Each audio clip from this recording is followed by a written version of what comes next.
غزہ میں جاری جنگ فوری بند ہونی چاہیے اور اس کے لیے تمام ممالک کو کردار ادا کرنا ہوگا۔ مسئلہ کشمیر کو بھی اقوام متحدہ کی قراردادوں کے مطابق حل ہونا چاہیے۔ نگراں وزیر اعظم نے اقتصادی تعاون تنظیم کے پلیٹ فارم سے عالمی برادری کو واضح پیغام دے دیا۔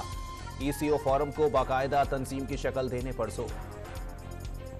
لاہور اور گوجرانوالہ ڈویژن کے 8 اضلاع میں اسموک کی صورتحال پر قابو پانے کے لیے کل اسمارٹ لاک ڈاؤن نافذ ہوگا۔ تعلیمی ادارے اور سرکاری اور نجی دفاتر بند رہیں گے۔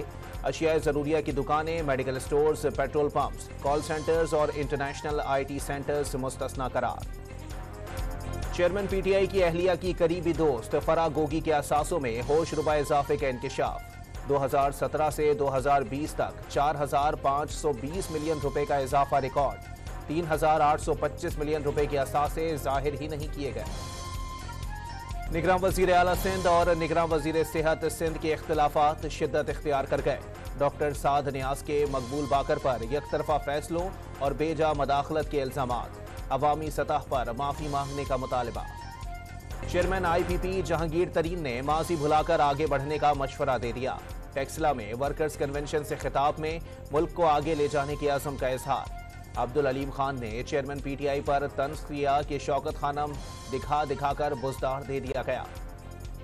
معاشی استحکام کے لیے -9 مئی PTI سے مذاکرات کے لیے تیار ہیں۔ لاہور کے وزیر اعظم کا راستہ روکنا آصف علی زرداری کا استحقاق ہے۔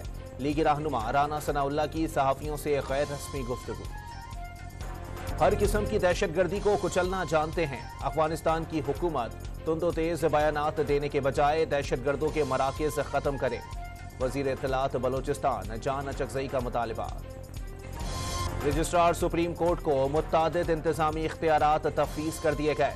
پبلک اکاؤنٹس کمیٹی سے متعلق معاملات میں رجسٹرار مکمل بااختیار ہوں گے۔ نوٹیفیکیشن جاری۔